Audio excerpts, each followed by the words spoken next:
புதிய கல்விக் கொள்கை என்கிற பெயரில் மாநிலத்தின் வளர்ச்சியையும் மாணவர்களின் கல்வியையும் மத்திய அரசு தடுக்க முயற்சி. முதலமைச்சர் மு.க.ஸ்டாலின் குற்றச்சாட்டு.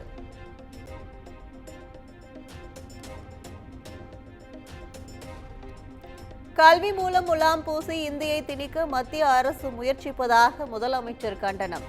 திமுக இருக்கும் வரை தமிழகத்தில் இந்தியை திணிக்க முடியாது எனவும் திட்டவட்டம்.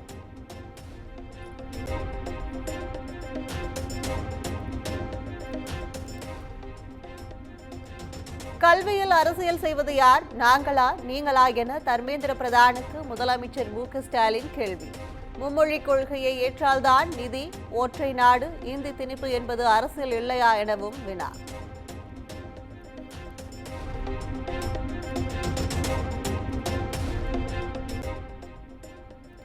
சாமானிய ஏழை எளிய பிள்ளைகளை படிக்க விடாமல் கூலி தொழிலுக்கு அனுப்பும் திட்டம்தான் புதிய கல்விக் கொள்கை திட்டம். சபாநாயகர் அப்பாவு விமர்சனம்.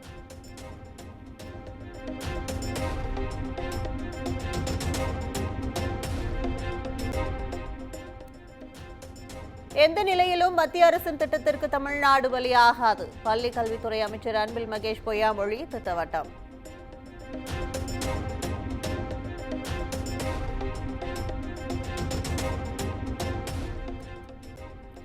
மாணவர்களை வஞ்சிப்பதை நிறுத்திவிட்டு புதிய கல்விக் கொள்கையை ஏற்றுக்கொள்ள தமிழ்நாடு அரசு முன்வர வேண்டும். கல்வியில் அரசியல் செய்வதை திமுக நிறுத்த வேண்டும் என்றும் மத்திய இணை அமைச்சர் எல். முருகன் வலியுறுத்தல்.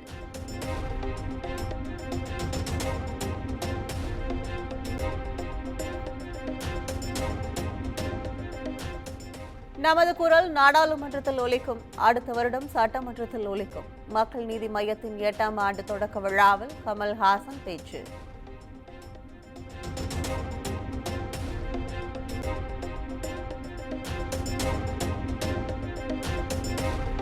நெல்லை காங்கிரஸ் கட்சி பிரமுகர் ஜெயக்குமார் மர்ம மரணம் வழக்கில் தொடர்புடைய 3 பேர் தென் மாநிலங்களில் பதுங்கியுள்ளதாக சிபிசிஐடி போலீசார் தகவல்.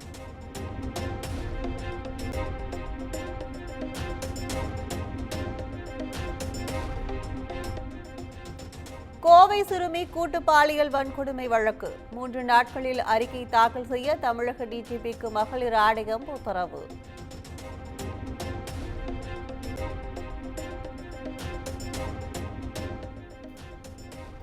பாலியல் வன்கொடுமைகள் தொடர்ந்து நடந்தால் தமிழ்நாடு போக்சோ மாநிலமாக மாறிவிடும். முன்னாள் மத்திய இணை அமைச்சர் பொன் ராதாகிருஷ்ணன் வேதனை.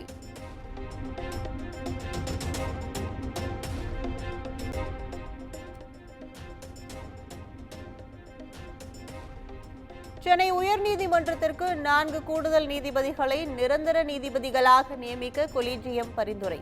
ராமசாமி சக்திவேல், தனபால், சின்னசாமி, குமரப்பன், கந்தசாமி, ராஜசேகர் ஆகியோர் நிரந்தர நீதிபதிகளாக நியமிக்கப்பட வாய்ப்பு.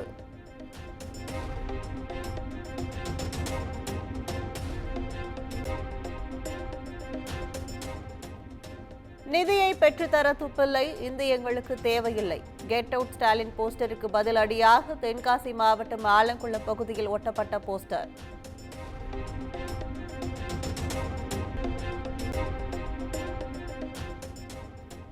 ராணிப்பேட்டை மாவட்டம் சிப்காட் காவல் நிலையம் மீது பெட்ரோல் குண்டு வீசிய வழக்கு. கைது செய்யப்பட்ட 3 மீது குண்டர் சட்டம் பாய்ந்தது.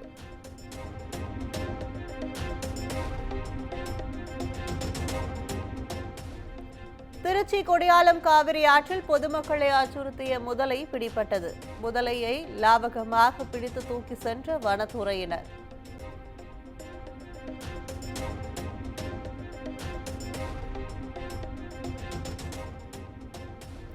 சென்னை விம்கோ நகர் மெட்ரோ நிலையத்தில் பராமரிப்பு பணி. இன்று இரவு 10 மணி முதல் நாளை காலை 6 மணி வரை விம்கோ நகர் பணிமனை வரும் மெட்ரோ ரயில் சேவைகள் நிறுத்தம்.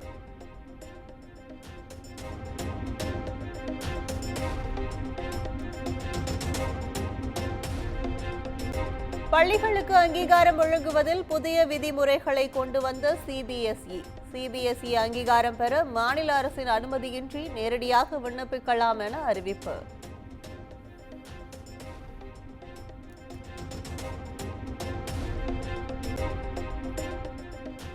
நாட்டின் ஒவ்வொரு துறையிலும் ஆற்றல் மிக்க தலைவர்கள் தேவை. டெல்லி பாரத மண்டபத்தில் நடைபெற்ற தலைமைத்துவ மாநாட்டில் பிரதமர் மோடி பேச்சு.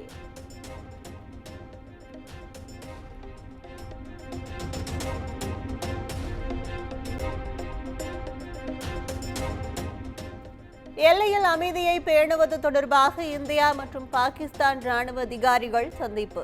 பயங்கரவாதிகளின் ஊடுருவல் முயற்சி, போதைப்பொருள், ஆயுத கடத்தல் ஆகியவற்றை தடுப்பது குறித்து பேச்சுவார்த்தை.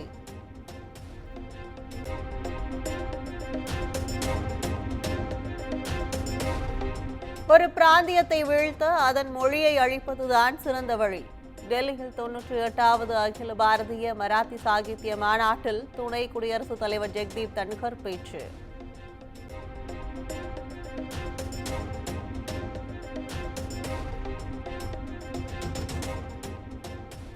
மகா கும்பமேளாவால் மாநிலத்திற்கு 3 லட்சம் கோடி ரூபாய் வருவாய் கிடைத்துள்ளது. உத்தரப்பிரதேச முதலமைச்சர் யோகி ஆதித்யநாத் தகவல்.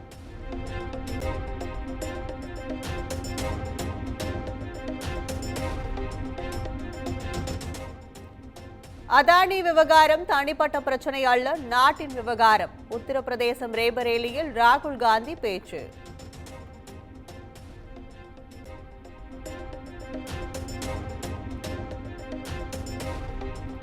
இரவு நேரத்தில் ஒரு பெண்ணுக்கு நீங்கள் அழகானவர் என்று குறுந்தகவல் அனுப்புவதும் ஆபாசம். மும்பை நீதிமன்றம் கருத்து.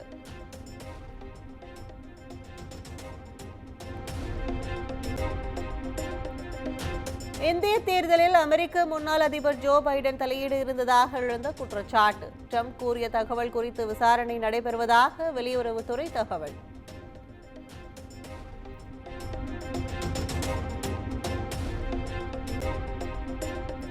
அமெரிக்க மத்திய புலனாய்வு அமைப்பான FBI இயக்குநராக இந்திய வம்சாவளி காஷ் பட்டேல் நியமனம். பகவத்கீதை மீது சத்தியம் செய்து பதவியேற்றுக் கொண்ட காஷ் பட்டேல்.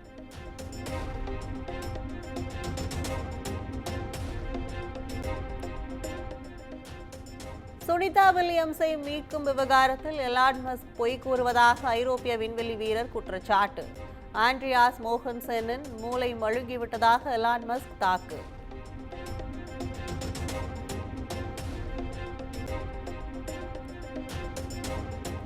மியான்மரில் உள்ள ஆன்லைன் மோசடி மையங்களில் 1,20,000 பேர் வரை சிக்கியுள்ளதாக ஐநா தகவல். தங்கள் நாட்டினரை மீட்க தனி விமானம் அனுப்பியது சீனா.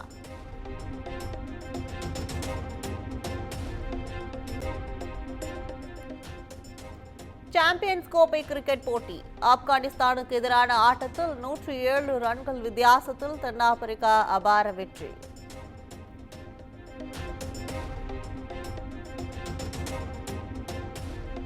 சாம்பியன்ஸ் டிராபி தொடரில் இன்று ஆஸ்திரேலியா இங்கிலாந்து பல பரீட்சை. இந்திய நேரப்படி பிற்பகல் 2:30 மணிக்கு துவங்குகிறது.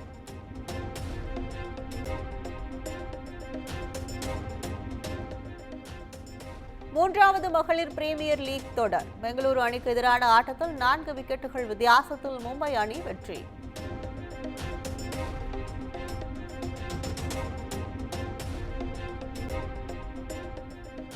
கத்தார் ஓபன் டென்னிஸ் தொடரில் அரையிறுதி சுற்றுக்குள் நுழைந்த ரஷ்யாவின் ஆண்ட்ரே ரூப்லெவ். பிரிட்டனின் ஜாக் டிராபரும் அரையிறுதிக்கு முன்னேற்றம்.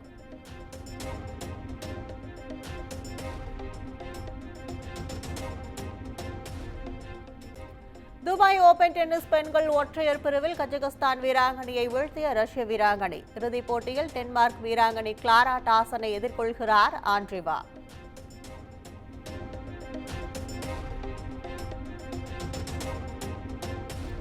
பெண்கள் புரோ லீக் ஹாக்கி தொடரில் இந்திய பெண்கள் அணி போராடி தோல்வி. ஜெர்மனி அணி 4-0 என்ற கோல் கணக்கில் வெற்றி.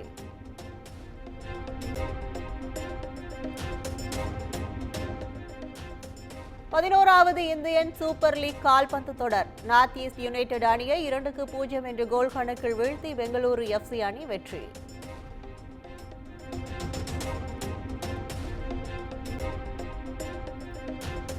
மனு ஆனந்த் இயக்கத்தில் ஆர்யா நடித்துள்ள மிஸ்டர் எக்ஸ் படத்தின் டீசர் இன்று வெளியாகும் என படக்குழு அறிவிப்பு.